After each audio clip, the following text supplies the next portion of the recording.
नमस्कार विद्यार्थी मित्रांनो. या सेशनमध्ये आपण 9व्या युनिटमधलं जे काही दुसरं सेशन आहे ते घेणार आहोत. तर बघा, जे विद्यार्थी मित्र पहिल्यांदाच माझ्या चॅनलला व्हिजिट देत असतील त्या विद्यार्थ्यांना रिक्वेस्ट आहे की जर काही ऑब्जेक्टिव्ह चांगले वाटत असतील किंवा काही मटेरियल एक्झामच्या ओरिएंटेड वाटत असेल तर आपल्या चॅनलला सबस्क्राईब, लाईक, शेअर करायला विसरू नका. तर कुठलाही टाइमपास न करता लगेच आपण सेशनला सुरुवात करू. Question number 41.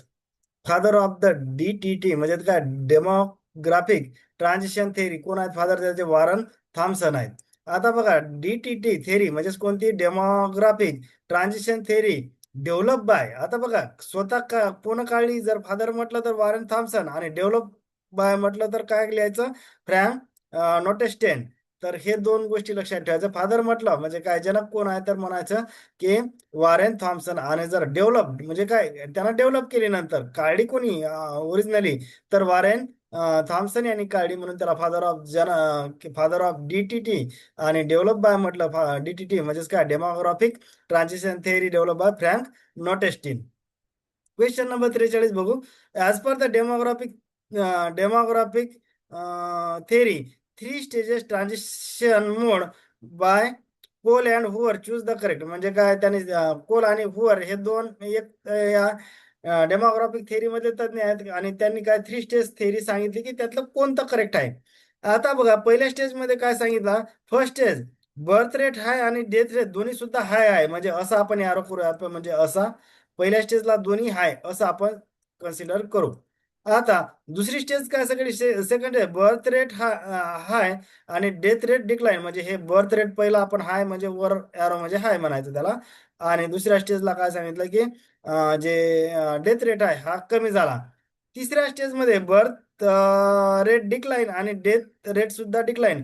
तिसऱ्या स्टेजमध्ये दोन्ही डिक्लाइन आहेत, म्हणजे असं जी एक नंबरची स्टेज आहे ना ही, याच्या एक्झॅक्टली अपोजिट तिसऱ्या स्टेज मध्ये आहे. तर हे तिन्ही स्टेज बरोबर आहे, ऑप्शन नंबर 4 करेक्ट आहे. Question number 44.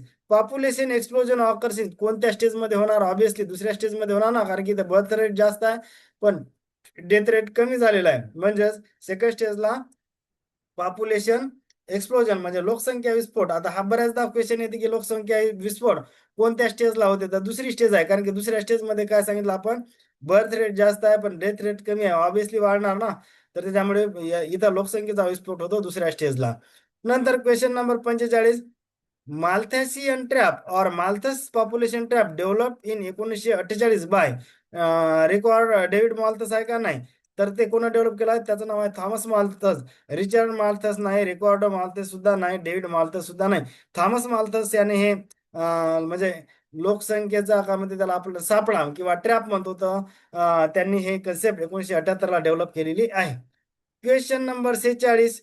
Malthusian population trap related to कशाच्या रिलेटेड आहे? पॉप्युलेशन ग्रोथ आणि डेव्हलपमेंट याच्या रिलेटेड आहे. ऑप्शन नंबर 1 हे इथं करेक्ट उत्तर आहे. क्वेश्चन 47 बघू आता. Human population growth does geometrically म्हणजेच काय, exponentially, while food supply grows arithmetically म्हणजेच काय, लिनियरली सेड बाय कोण सांगितलं? हे थॉमस माल्थस. आता हा क्वेश्चन खूप वेळा आयोगाने विचारला, तर लक्षात ठेवायचं की कोण जिओमॅट्रिक किंवा एक्सपोनेन्शियली. आणि जर आपण म्हटलं की पॉप्युलेशन लोकसंख्या वाढ कशी होत आहे, एक्सपोनेन्शियली किंवा जिओमॅट्रिकली, परंतु फूड सप्लाय ग्रोथ कशी होत आहे, अरिथमॅटिकली किंवा लिनियरली, तर हे लक्षात ठेवायचं आहे. कोण कन्सेप्ट मांडला? थॉमस माल्थस यांनी. क्वेश्चन नंबर 48 बघा आता. First national population policy introduce in कधी झाली, तर 1976 ला. जसं आपण 3 NEP बघितलं ना, 1968 ची पहिली नॅशनल एज्युकेशन पॉलिसी, 1986 ची दुसरी नॅशनल एज्युकेशन पॉलिसी, आणि 2020 ची तिसरी. तसंच पहिली नॅशनल पॉप्युलेशन पॉलिसी हे NEP नाही, हे NPP आहे. तर पहिली 76 आणि दुसरी कधी झाली होती? 2000 ला. During the first national population policy 1976 health minister वाज कोण होते? डॉक्टर करण सिंग हे होते. ऑप्शन नंबर 1 हे करेक्ट आहे. नंतर question number 50. Reason to introduce first NPP national population policy 1976 because in 1971 and 81 decadal population growth rate is highest. किती होता ते? 24.80 होता. म्हणूनच त्याला कंट्रोल करण्यासाठी पहिली नॅशनल पॉप्युलेशन पॉलिसी 1976 ला आली. नंतर ऍज पर क्वेश्चन नंबर 51 बघू आता. As per 1976 NPP minimum legal age of the marriage for the girls and boys किती? मुलींसाठी 18 आणि मुलांसाठी 21. ऑप्शन नंबर 2 हे इथं करेक्ट आहे. Question number 52. National population policy in India कधी आहे? 76ची आणि एक 2000ची आहे. दोनच नॅशनल पॉप्युलेशन पॉलिसी आहे. ऑप्शन नंबर 1 हे इथं करेक्ट आहे. नंतर क्वेश्चन नंबर 53.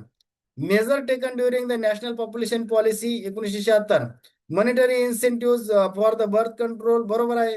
जे बर्थ कंट्रोलला प्रोत्साहन करते त्यांना पैशाच्या मोबदल्यात काही इन्सेंटिव्ह देण्यात येईल. Inculcating population education into formal education बरोबर आहे. दोन्ही सेंटेन्स बरोबर आहे. ऑप्शन नंबर 3 करेक्ट आहे. Measure taken in NPP 1976 are promote female literacy महिला साक्षरता, कारण की महिला साक्षरता आणि पॉप्युलेशन चा संबंध आहे, त्याच्यामुळे महिला साक्षरतेला प्रोत्साहन दिलेलं आहे. नंतर central assistant to the state with their performance in population control, म्हणजे ज्या राज्यांनी पॉप्युलेशन कंट्रोलवर म्हणजे बऱ्यापैकी पॉझिटिव्ह अप्रोचनं काम केलं त्यांना सेंट्रल गव्हर्नमेंट काय की असिस्टंट किंवा काही फायनान्शियल असिस्टंट किंवा इतर फॉर्ममध्ये असिस्टंट देणार. दोन्ही सेंटेन्स बरोबर आहे. ऑप्शन नंबर 3 करेक्ट आहे. Question number 55. National population policy 2000 is based on कशाच्या बेसच्या याच्यावर होते? MS स्वामीनाथन कमिटीचा जो काही रिपोर्ट आहे त्याच्या बेसवर दुसरी नॅशनल पॉप्युलेशन पॉलिसी भारतात सुरू करण्यात आली 2000 साली. Question number 56. Types of the goal in NPP 2020 कोणकोणते गोल होते? इमिजिएट गोल होता, मीडियम होता, लॉंग टर्म होता, शॉर्ट टर्म नव्हता. ऑप्शन नंबर किती? 1 बरोबर आहे. ABC शॉर्ट टर्म गोल नव्हता, याच्यात इमिजिएट गोल म्हणलेला आहे त्याला. क्वेश्चन नंबर 57 बघू. NPP 2000 इमिजिएट गोल कोणकोणते आहेत? मीट कॉन्ट्रासेप्टिव्ह नीड बरोबर, reduce maternal and infant mortality बरोबर, provide the basic health care needs बरोबर. ऑप्शन नंबर 3 तीनही बरोबर आहेत. Question number 58. Medium term in the NPP 2000 means by मध्यम गोल कशाला म्हणतात? की 2010 पर्यंत जे काही अचीव करायचे आहे त्यांना मीडियम टर्म गोल असं म्हणलेलं आहे. Long term goal in NPP 2000 means bye की 2045 पर्यंत जे काही गोल अचीव करायचे आहे ना त्यांना लॉंग टर्म म्हटलेलं आहे. शॉर्ट टर्म नव्हते, मीडियम टर्म होते, इमिजिएट होते आणि तिसरं कोणतं आहे इथं? Long term.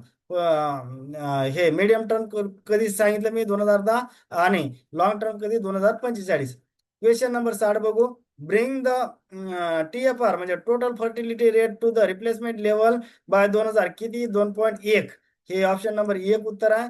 नंतर question number 61. Long term goal in the NPP 2000 is to achieve the stable population by किती? 2045 पर्यंत फॉर सस्टेनेबल डेव्हलपमेंट. हे 2045 हे इयर खूप वेळा विचारलेला आहे. हम दो हमारे दो स्लोगन इंट्रोड्युसिंग दुसऱ्या नॅशनल पॉप्युलेशन पॉलिसी म्हणजे 2000च्या पॉप्युलेशन पॉलिसीमध्ये ते इंट्रोड्यूस करण्यात आली. Option number 1. Question number 63. Choose the correct sentence. Neonate means less than 28 दिवस बरोबर. इन्फंट मीन्स 28 डेज ते 1 वर्षापर्यंत जर असेल तर त्याला इन्फंट म्हणायचं. 28 दिवसापेक्षा लहान असेल तर त्याला न्यूनेट म्हणायचं. दोन्ही ऑप्शन बरोबर आहेत. ऑप्शन नंबर 3 करेक्ट आहे. क्वेश्चन नंबर 64 बघा. Choose the correct as per NPP 2000. आता हे प्रश्न खूप महत्वाचा आहे. खूप वेळा आयोगाने याच्यावर क्वेश्चन विचारलेला आहे. बघा काय सांगितलं पहिलं? इन्फंट मोर्टॅलिटी रेट म्हणजे IMR to below 30 per 1000 live birth. इथं 1000 आहे. बघा हे लक्षात ठेवायचं. परीक्षेत इथं काय 10,000 1 लाख लिहीन आणि हे 30 आकडा सुद्धा महत्वाचा आहे. तर पहिलं सेंटेन्स बरोबर आहे. Reduce maternal mortality rate MMR below 1000 पर, हे 1 लाख आहे, इथं वर 1000 होतं. इथं दर 1 लाखामध्ये मागे किती? 100 पर्यंत कमी करायचं आहे. ऑप्शन नंबर 3 100 आणि 30 लक्षात ठेवायचं आहे. 30 साठी 1000 व्हॅल्यू आहे समोर आणि 100 साठी 1 लाख व्हॅल्यू आहे. इथं आयोग फसवते बऱ्याचदा. इथं हा प्रश्न खूप वेळा MPSC ने विचारलेला आहे. तर याच्यामुळे हे दोन्ही फॅक्च्युअल डेटा आपल्याला माहित पाहिजे. Question number 65. As per 2000 NPP increase the age of marriage for the girl ideally above 20 वर्षापेक्षा म्हणजे त्याला प्रोत्साहन केलं. आपल्याला याच्यामध्ये किती सांगितलं? 1976च्या याच्यामध्ये 18 वर्ष मुलीचं आणि 21 वर्ष मुलाचं. इथं काय सांगितलं? की 20 वर्षानंतर बाबा लग्न करण्यात त्याला प्रोत्साहित करण्यात यावे त्या मुलींना. तर हे 2020च्या नॅशनल पॉप्युलेशन पॉलिसीमध्ये सांगण्यात आलेलं आहे. क्वेश्चन पुढचा बघा आता किती? 65 66.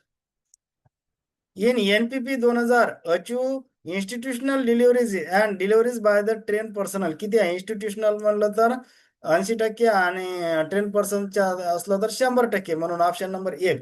हे पण प्रश्न बऱ्याच वेळा MPSC ने विचारलेला आहे.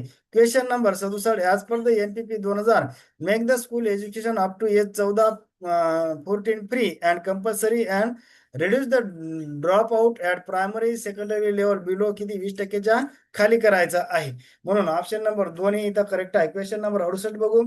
ब्लँक स्पेस दिली, रिकामी जागा दिली. Is the continuous strategy process for the systematically process forecasting and organisation future workforce need and developing plans to meet them. त्याला काय म्हणतो आपण? HRP, ह्युमन रिसोर्स प्लॅनिंग असं म्हणतो.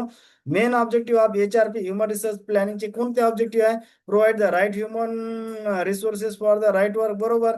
ऑप्टिमायझेशन, युटिलायझेशन, ऑप्टिमम म्हणजे एखादी गोष्ट काय, लेस इनपुट आणि मोर जर आउटपुट निघत असेल तर त्याला ऑप्टिमम म्हणत असतो आपण. Optimum utilisation of the existing human resources, बरोबर. ऑप्शन नंबर 3 करेक्ट आहे. क्वेश्चन नंबर 69 बघू. As per the NPP 2000 achieve school education up to age 14 free, हे झालेलं ऑलरेडी 20% आपण कव्हर केला ना. 67 मध्ये कव्हर केलेलाच आहे ऑलरेडी. ते डबल प्रिंट झाला, डबल वाचायची काही गरज नाही. 69 पर्यंत इथं आला. 70 पासून बघा. क्वेश्चन नंबर 70 बघू. Component of the HRP human resource प्लॅनिंगचे कोणते कंपोनंट आहे? एस्टिमेट मॅन पॉवर रिक्वायरमेंट, बरोबर आहे.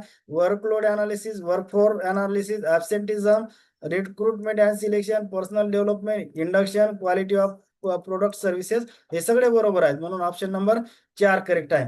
HRP may be define as strategies for acquisition of human resources, बरोबर आहे. पहिले ह्युमन रिसोर्सेस अक्वायर तर करावं लागतील, नंतर स्ट्रॅटेजी फॉर, आता अक्वायर केल्यानंतर त्या ह्युमन रिसोर्सेसला का युटिलाइज करायचं. नुसतं युटिलाइज करायचं आहे का, त्यांची डेव्हलपमेंट आणि रिटेन्शन, त्यांना टिकून ठेवायचं. हे तिन्ही म्हणजे या HRP मध्ये तिन्ही गोष्टीचा संबंध आहे. म्हणून ऑप्शन नंबर 3.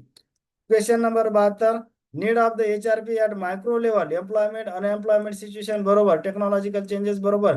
ऑर्गनायझेशनल चेंजेस, बरोबर. डेमोग्राफिक चेंजेस, बरोबर आहे. स्किल शॉर्टेज, बरोबर. गव्हर्नमेंट इन्फ्लुएन्स, बरोबर. प्रेशर ग्रुप, बरोबर. म्हणून चारही पण ऑप्शन, हे सगळे ऑप्शन बरोबर आहे. ऑप्शन नंबर 4 करेक्ट आहे. Question number 73, factors in HRP कोणकोणते असतात? दोन्ही फॅक्टर्स असतात, इंटरनल आणि एक्सटर्नल. ऑप्शन नंबर 3 हे बरोबर आहे. दोन्ही फॅक्टर्स आहेत, इंटरनल फॅक्टर आणि एक्सटर्नल फॅक्टर.